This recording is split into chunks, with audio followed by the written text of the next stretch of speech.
구전에 의하면 서머나 지방의 어느 과부가 안디옥에 가서 노예 폴리캅을 샀는데 그 노예가 어찌나 총명하든지 그녀가 죽을 무렵에 폴리캅을 자유인으로 만들어 주었답니다. 그래서 그는 에베소로 가서 사도 요한의 제자가 되었고 그 후로 41년간 115년부터 156년경까지 서문학교회 감독으로 섬겼다고 합니다. 그런데 유대인들과 이방인들이 합세해서 폴리캅을 박해하더니 로마를 데려간 역적이라고 참소함으로 폴리캅은 원형극장으로 끌려갔답니다. 집정관이 그리스도를 부인하고 로마 황제를 경배하라. 그러면 너는 자유를 얻을 것이다. 라고 설득하였습니다. 그러자 폴리캅이 이렇게 대답했답니다. 내가 86년간 그분을 섬겨왔지만 그분은 나를 해롭게 한 일이 없었다. 그런데 어떻게 내가 나를 구원한 나의 왕을 모욕한단 말이오? 결국 폴리캅은 화형으로 순교를 당했답니다. 그 당시 서머나 교회 형편을 성경은 이렇게 기록해 놓았습니다. 내가 내 환난과 궁핍을 알거니와 실상은 내가 부유한 자니라. 자칭 유대인이라 하는 자들의 비방도 알거니와 실상 유대인이 아니오 사탄의 회당이라. 너는 장차 받을 고난을 두려워하지 말라. 볼지어다 마귀가 장차 너희 가운데 몇 사람을 옥에 던져 시험을 받게 하리니 너희가 10일 동안 환난을 받으리라. 내가 죽도록 충성하라. 그리하면 성령의 생명의 관을 네게 주리라. 요한계시록 2장 10절 11절에 있는 말씀입니다. 서문학 교회는 괴롭고 힘든 악조건에서 신앙생활을 하고 있었다는 것입니다. 환난과 궁핍, 사탄이 짓하는 사람들의 비방, 장차 받을 10일 동안이라는 그런 환난 속에서 신앙생활을 하고 있었고 그 교회의 목자가 바로 폴리캅이었다는 것이죠. 따라서 세상적인 기준으로 보면 축복도 은혜도 흉년인 교회가 서문학교예요. 서문학교의 목자 폴리캅이었습니다. 하지만 하나님이 오시면 믿음, 소망, 사랑의 신앙생활은 부요했다는 것입니다. 그러므로 그대로 충성을 이어가면 생명의 멸류관을 받는 게 확실하다는 것입니다. 그래서 성경은 이 세상의 마지막 날을 무척 강조하고 있는데 마가복음 13장도 그 말씀 중에 하나입니다. 이 마가복음 13장은 감람산 강화라고 성경학자들이 제목을 붙여놓은 아주 유명한 말씀입니다. 예수님께서 감람산에서 앞으로 있을 예언의 말씀을 했는데 그것을 모아놓은 성경의 구절이라는 것이죠. 오늘은 우선 1절에서 11절까지만 설교 본문으로 삼았습니다. 예수님은 예루살렘에 입성하여 십자가 현장으로 가면서 성전에 들리셨는데 그때 있었던 성전에서 있었던 일을 마가복음 11장부터 기록해 놓았죠. 우리가 쭉 지금 보고 있는데 그 내용은 한마디로 성전이 강도 소굴로 변질되어 있었더라. 그렇게 성전을 변질시킨 사람들이 대제사장들이었고 서기관들이고 장로들이고 또 사두개인들이었다는 것입니다. 그래서 그렇게 예수님이 그런 모습을 보고 분노하시고 그들을 내쫓으시고 그리고 또 모압의 남을 저주하면서 그들의 신앙의 종말이 어떻게 될 것인가를 깨우치고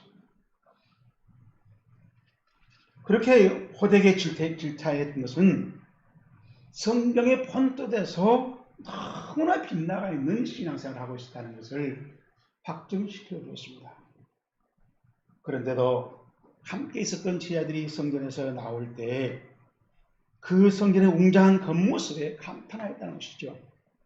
보소서 이 돌들이 어떠하며 이 건물들이 어떠합니까?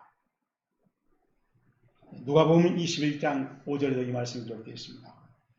어떤 사람이 성전을 가리켜 그 아름다운 돌과 건물로 꾸민 것을 말하네 라고 했어요. 그렇지만은 예수님은 성전 속 내용을 보시고 간식하며 분노한 나머지 내가 이 건물들을 보느냐 돌 하나도 돌 위에 남지 않고 다 무너지리라 라고 평가절하해 버렸습니다. 이 성전은 헤롯이 세 번째 80년에 걸쳐서 지은 성전이었습니다. 제1성전은 솔로몬이 지었지요. 그 성전이 바벨론 느부갓네살 왕에서 파괴되었고 그리고 다시 바벨론의 포로에서 돌아왔던 수르바벨이 수축을 했지만 또 무너졌습니다. 신노마파였던 헤롯이 유대 땅의 분봉왕으로 통치를 시작하면서 유대인들의 환심을 얻기 위해서 그 오랫동안 방치되어 있었던 무너진 성전을 다시 재건했습니다. 이 헤롯 왕이 재건한 성 예루살렘 성전은 예루살렘 성의 6분의 1을 차지했다는 거예요. 생각을 해보세요. 우리 서울시의 6분의 1이 예배당이었다면 얼마나 큰 일이에요. 여러분 한번 머릿속에 한번 그려보세요. 가로가 360m, 세로가 460m인 성전이었습니다. 성전을 받치고 있는 이 주춧돌이 하나가 11.4m, 그리고 폭이 5.8m. 좀 생각해 보세요. 11.11m, 5m, 그리고 폭이 3.8m, 3.7m. 뭐 10채만 한다 지금. 기둥 받치고 있는 돌이 큰 집만큼 있어요. 그리고 성전 외부는 하얀 대리석이었고 지붕은 황금색이었답니다. 태양빛이 그 성전을 비추게 되면은 하얀색과 그 황금색이 조화를 이루어서 아름다움의 극치를 이루었기 때문에 마치 거대한 예술품을 보고 있는 그런 모습이었다. 그 성전을 바라보고 있는 사람 누구든지 몸과 마음과 눈을 다 사로잡혀서 감탄할 수밖에 없었다는 것입니다. 예루살렘 성전은 이스라엘의 요즘 말로 하면 랜드마크를 하고 있었던 성입니다. 그래서 세상들과 바리새인들은 그 성전의 겉모습으로 자부심을 가졌고 예배자들이 모이면 그 속에서 어떻게 하든지 강요를 하고 강탈을 하고 강도짓을 당연하게 정정당당하게 했다는 것입니다. 농구 경기 중에서 경기를 쭉 해오다 종료 시간이 울리는 정서가 친 그 순간에 공을 던져서 골인을 시키면은 그 골을 버저 비터라고 합니다. 버저란 말 종이라는 거예요. 종을 땡 치죠. 그때 던졌다는 거예요. 그 공은 인정해 주는 거예요. 농구 경기를 내내 앞서서 조금씩 앞서 이겨오다가 마지막 승리 직전에 상대편의 그 버저비터를 막지 못해서 경기를 치게 됐을 때 그 치는 선수들은 얼마나 쓰라리겠어요. 두고 잊지 못하는 그런 가슴앓이로 남아있을 것입니다. 자, 이런 고충은 농구 경기에만 있는 게 아닙니다. 우리 인생도 인생 마무리 때에 평생 동안 피땀으로 쌓은 업적과 그 명성을 한순간에 희주처럼 찢어버릴 수 있는 그런 일이 생길 수 있다. 마찬가지로 그리스도인의 삶도 최후 심판은 희극일 것이다. 춤추는 삶이 있냐면 통곡하는 삶이 있고 자살할 수도 없고 한강의 땅에 뛰어들 수도 없는 기가 막힌 현장이 바로 심판대에서 이루어질 것이라는 것입니다. 바로 오늘 설교 본문이 최후의 심판의 희비극을 희극으로 준비하라고 우리 예수님이 강구하고 있는 말씀들입니다. 자, 그러면은 저와 여러분은 어떻게 무엇을 착안하여야 최후의 심판의 자리를 희극판으로 만들 수 있는가? 오늘 설교 본문에서 예수님의 가르침을 좀 자세하게 곱씹어 보면서 우리가 챙길 것을 챙깁시다. 첫째로 2절 말씀입니다. 예수께서 이르시되 내가 이 큰 돌들을 보느냐? 돌 하나도 도리에 남지 않고 시작 다 무너뜨려지는 하시니라. 아멘. 늘 자주 얘기하는데 이 성경 말씀을 볼 때 우리가 중요시하는 것은 현장을 봐야 된다. 글자를 보지 말고 그때 누가 무엇을 어디서 하고 있는가 그 행동을 보라는 것입니다. 자, 이 말씀은 제자들이 예수님에 와서 이 돌 좀 보세요, 이 벽 좀 보세요, 이 건물 좀 보세요 하고 말을 하고 있을 때 예수님이 한 대답이에요. 그래서 제자들이 말했다 1절에 제자 중 하나가 이르되라고 했는데 이 이르되란 말이 헬라어는 날레인 말로 레고란 말을 레게이란 말로 번역했어요. 그러니까 제자 하나가 예수님에게 말을 하는 겁니다. 계속 말을 하는 거예요. 한마디만 한 게 아니었다. 말을 계속하고 있더라는 거예요.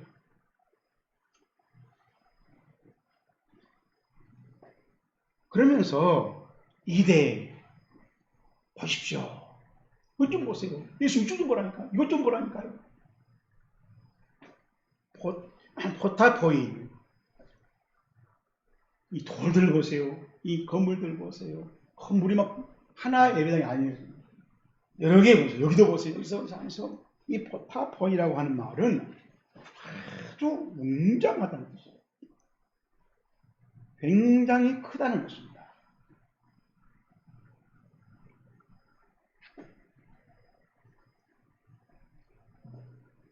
생김새가 대단히 어떻게 이렇게 만들었을까? 이것이 무엇을 말해주고 있는 것입니까? 이것이 무슨 의미일까요? 그런 단어예요. 그래서 우리는 뭐라 하겠습니까? 어떠하며 어떠한가 이렇게 번역을 했는데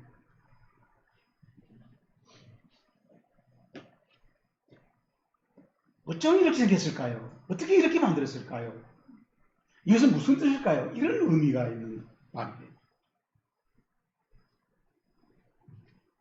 다시 말하면 그렇게 말하고 있는 제자는 예수님의 생각하고 전혀 맞지 않는 동물서답을 하고 있다는 것입니다.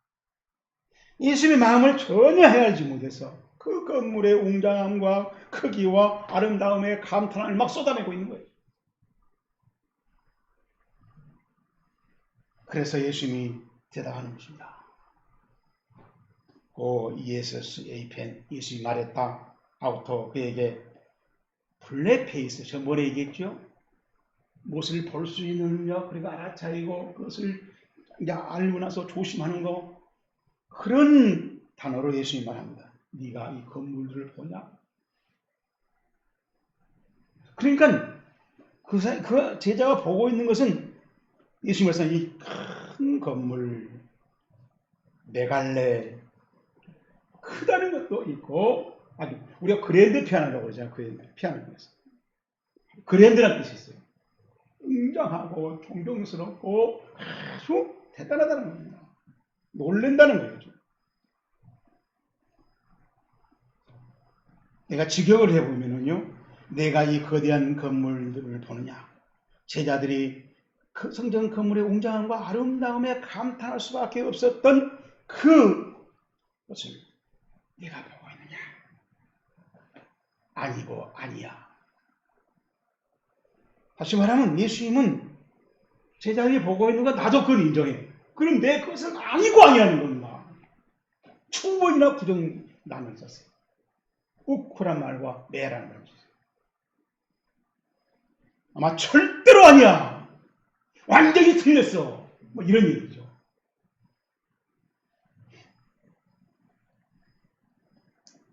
다시 말해 성전이 너가 생각한 그런 성전이 아니라 완전히 멸망되어 올 거야. 집채만한 기도로 바쳐놓은 성전이 멸망한다 그러니 얼마나 충격적이고 폭탄적이고 그러나 그것은 틀림없이 네 생각보다 완전히 다르게 무섭게 놀랍게 이루어질 거야. 라고 하는 말입니다.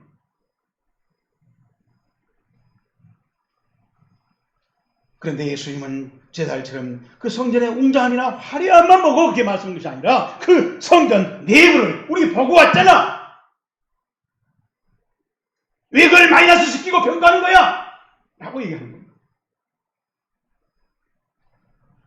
온갖 탐욕과 이성, 치졸한 거짓을 만드는 형식주의와 교권주의, 외모 치장.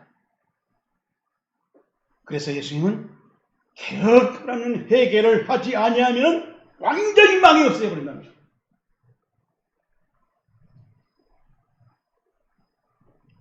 소망이 죽은 교회로 점점 쇠락해 갈 것이다.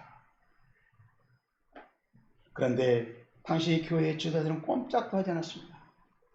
더 안타까운 것은 제자들을 또 전혀 알아듣지 못했다는 것. 그것을 바로 성전에 나오자마자 제자가 성전 벽을 보고 예수님한테 쏟아내고 있는 그것이 너무너무 한심하다는 것이 바로 마가가 우리에게 보이려고 하는 복음의 핵심이라는 거죠. 하나님의 창조 세계는 흐름의 법칙이 있습니다. 물은 산맥을 따라 흐르죠. 공기도 지형을 따라 흘러갑니다. 이 흐름을 방해하는 생물은 영향을 받고 심지어는 심하면 죽습니다. 물도 흐름을 따라 흘러갑니다. 지형의 산맥을 따라 흐릅니다. 우리 몸도 흐름이 있습니다. 음식물이 입을 들어서 식도를 통해서 위로 창자로 흘러갑니다. 공기도 우리 호를 통해서 기관지를 통해서 폐로 흘러갑니다. 피도 혈관을 따라서 흐릅니다. 그런데 이 흐름이 막히면 병이 되는 거예요.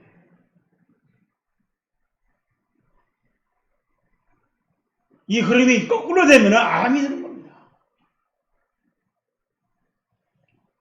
그런데 이 흐름이 왜 생길까요? 왜 막힐까요? 그것은 잘못된 습관 때문입니다. 아니라고 낡은 생각이 잘못된 습관을 만듭니다. 그 습관이 갱신의 흐름을 막습니다. 그러면 그 막힌 곳은 계속 있다가 안 내려 터져버립니다. 그러면 우리 몸은 감당할 수 없는, 예상할 수 없는 이상한 몸으로 장애자가 되어버립니다. 하나님의 자녀 삶도 마찬가지입니다. 하나님이 창조해놓은 창조 원리의 흐름이 막혔을 때 아무리 그것이 축복이고 부흥이고 응답이라고 선곡이라 할지라도 그것은 말라 죽게 돼 있다는 것입니다. 그 말라 죽는 순간을 확인하고 있는 것이 바로 마지막 예수님의 재림의 심판이라는 것입니다. 그걸 깨우치고 있는 제자들을 알았지 못한 제자들이었고 예루살렘 성전에서 이루어지고 있는 현상이었다는 것입니다. 여러분, 우리의 신앙생활이 하나님 보시기에 잘 흘러가고 있는지 생각해 보시기를 주님으로 축복합니다. 두 번째로 5절 말씀입니다. 예수께서 이르시되 내가 사람의 미혹을 받지 않도록 시작 주의하라. 주의하라. 이 말이 또 블레퍼예요. 우리 성경에 주의하란 말, 블레퍼란 말을 2절에서는 보느냐, 그리고 5절에서는 또 주의하느냐, 이렇게 했어요.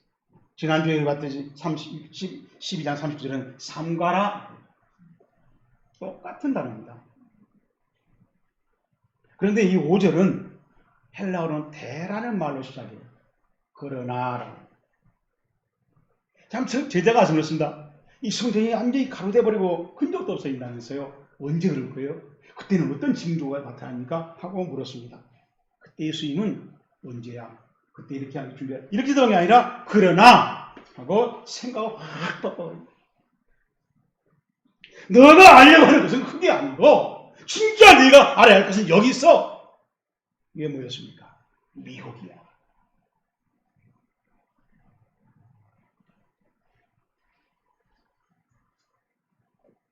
결국 예수님의 이름으로 와서 많은 사람들이 미혹하는데 그 미혹한 사람들을 알아보는 게 중요하고 조심하는 게 중요하고 그것에 동참하지 않는 게 네가 할 일이야. 때와 장소가 아니야. 징조가 아니야. 라고 얘기하고 있는 것입니다. 이 미혹이란 말이 플라나오라고 하는 말인데 이 말은요 한참 가다가 곁길로 빠져가지고 방황한다는 거예요. 돌아다니는데 아무런 의미가 없어요. 밤낮을 돌아다녔습니다. 새벽기도 돌아다녔습니다. 무슨 의미가 있어요? 이탈했는데. 그래서 이 말은 속인다라는 거죠. 내가 예수라고 하는 사람들한테 속아 넘어가서 충성하는 뭐하고 헌금을 하는 뭐하고 손뼉치고 예배드리고 찬송하면 뭐하냐고요. 아무런 의미가 가치가 없다는 겁니다. 그런 일을 당하지 않는 것이 네가 지금 당장에 해야 할 일이고 그 실력을 갖추는 것이 그 신앙의 수준을 갖추는 것이 너가 할 일이야 하고 예수님 말씀하십니다.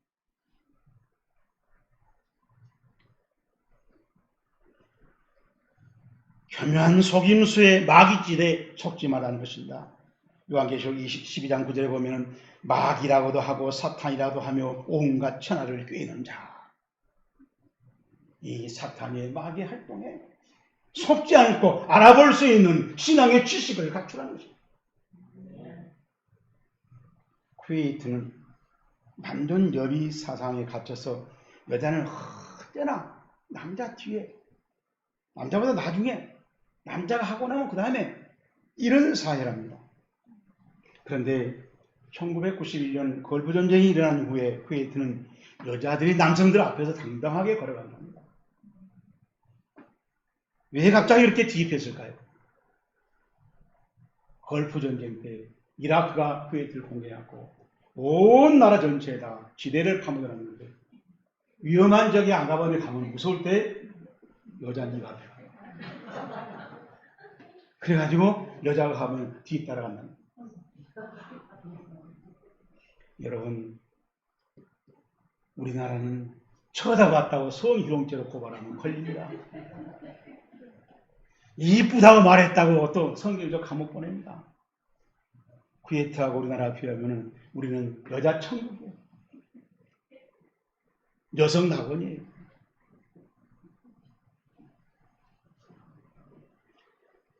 한국에도 교회가 생각이 나기 전에 남자, 여자, 양반, 쌍놈, 백정 얼마나 차별이 심했어요. 근데 그 남녀가 양반, 쌍놈이 백정이 한 예배당에서 예배드리는 것이 바로 성경이 가르쳐준 말씀에 따르는 일이 우리 사회에 생겼기 때문에 교회가 지어지니까 교회에 가니까 백정하고 양반하고 같이 앉아서 예배드리게 됩니다. 제가 어렸을 때만 해도 우리 집에서 우리 어머니는 방에서 밥 먹는 데는 못 봤어요.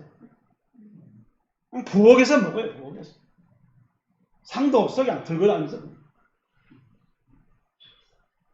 우리 어른들은 전부 남자들은 상에다 차려놓고 양반 다 사고요. 밥도랑 숭늉 끓여서 갖고. 그런데 지금은 그런 우리나라 사회를 동네에 가볼 수가 없죠. 이게 다 성경의 영향입니다.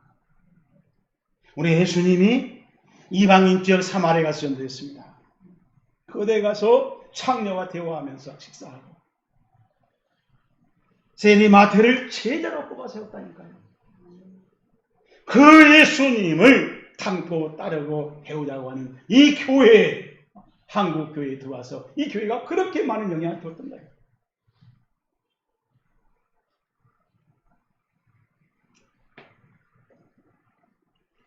예수님이 그렇게 하실 때 그 당시에는 정말 충격적인 갱신이었습니다. 그러나 예수님은 그런 차별과 편견이 있는 사회, 인격적인 사회의 흐름을 막고 있는 잘못된 사상과 습성과 전통을 뚫고 올바르게 흘러가고 그래서 그 병든 사회를 고치신 분이 예수님이었어요. 그 예수님의 정신을 받아들인 교회가 들어간 것마다 이 막힌 인격적인 사회로 뚫고 사회를 변화시킨 것입니다. 그래서 교회가 들어간 것마다 항상 해방이 이루어지고 여성 해방이 이루어지고 사회 개혁이 일어났어요. 예수님을 똑바로 바라보지 못한 교회가 돼버리면은 교회가 오히려 막는 거예요. 올바른 건강한 흐름을 막고 있어요.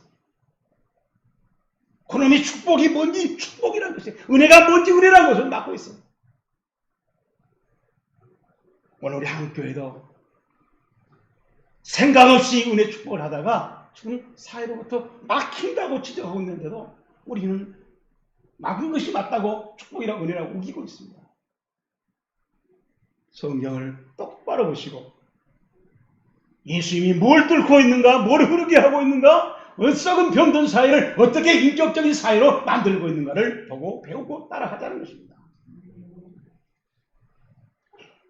그것이 신앙생활을 잘하는 것이고 예수를 잘 믿는 거예요. 마지막으로 우리 11절 말씀 봅니다. 사람들이 너희를 끌어다가 넘겨줄 때 무슨 말을 할까 미리 염려하지 말고 무엇이든지 그때 너희에게 주시는 그 말을 하라. 시작. 말하는 일은 너희가 아니요 성령이시니라. 아멘. 말하는 일은 너희가 아니요 성령이시니라. 제가 여러 번 얘기했습니다. 요한복음 14장 26절에 보혜사 곧 아버지께서 내 이름을 보내실 성령, 그가 너희에게 모든 것을 가르치시고 내가 너희에게 말한 모든 것을 생각나게 하시리라. 우리 16장 8절에 보면은 보혜사가 내게로 오시지 아니할 것이요 하면 내가 그를 너희에게로 보내리니 그가 와서 죄에 대하여 의에 대하여 심판에 대하여 세상을 책망하시리라. 책망이란 말 엘레코란 말인데 이 말은 확신을 우리에게 체험시킨다라는 것이죠.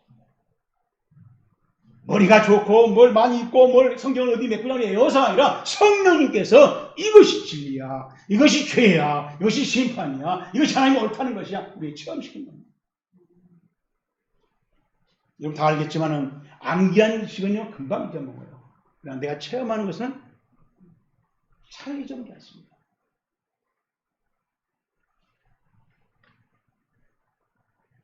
그리고 13절에 보면 그랬습니다.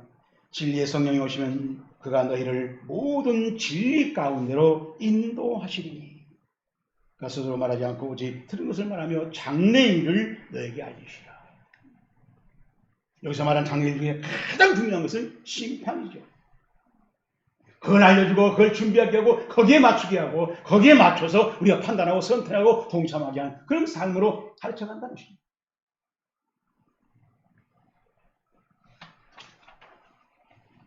오늘 우리 11절 말씀 보면 중간에 미리 염려하지 말고 라고 했습니다. 염려한다는 말이 헬라어 성경은 프로메림나오라고 하는 말인데 프로란 말은 몸을 향해서 메림나오란 말은 마음이 나눠지는 거예요. 마음이 나눠진 쪽으로 가지 말라는 거예요. 여러분 언제 마음이 나눠지던가요? 또 힘든 일이 생겼을 때 내가 그걸 예측하지 못하고 그래서 당했는데 너무 황당할 때 그렇죠? 어떻게 해야 할지 모르겠어. 누구한테 뭐라 해야 할지 모르겠어. 빨리 결정해야 되는데 어떻게 할지 모르겠어. 그때 마음이 일팔방길합니다.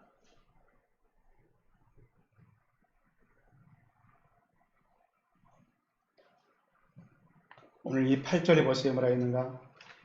8절에 보면은 끝에 기근이 있으니 이는 재난의 시작이라. 재난. 위딘이란 말입니다. 오딘이라고 하는 말인데 영어 성경에 보니까 벌스 페인 그리고 또 벌스 팡스. 다시 말하면 어머니가 애를 낳을 때 겪는 고통은 산고지요. 그런 산고가 수없이 겹쳐올 것 같아요. 그럴 때 우리가 얼마나 당황을 하겠어요. 얼마나 답답하겠어요. 어떻게 해야 할지 모르겠고 이렇게 해도 저렇게 해야 할지 모르고 그런 때에 성령의 귀를 기울이고 성령의 지도를 받고 성령의 감동 감화에 따르라는 거예요. 그러려면 우리가 지금부터 얼마나 성령을 치료해야겠어요. 저는 일찍이 이 말씀을 발견했고 내가 목회 말년이 됐지만 처음부터 이랬어요. 엄청난 시행착오가 옵니다. 하나님 보니 꿈이 성령이 본 꿈일까? 한참 지내보면 안 맞아. 내가 기도하다가 들었을 때 이것이 성령 주 생각인가? 봤더니 아닌 게 많았어. 어느 날 갑자기 성령 하면 짝짝 불러주고 가르쳐주고 동서남북 가르쳐주는 그런 성령 아닙니다. 내가 알아차릴 수 있어야 돼요. 성령의 화살표를, 성령의 신호들을 내가 알아차릴 수 있어야 돼요. 문제는 저는 많은 시행착오를 했다는 것입니다.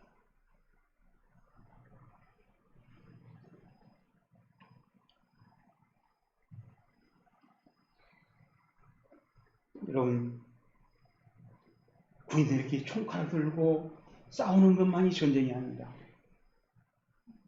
지금 현대 사회는 총성 없는 전쟁이라고 하잖아요. 무역전쟁, 정보전쟁, 자원전쟁, 취업전쟁, 요즘에는 백신전쟁.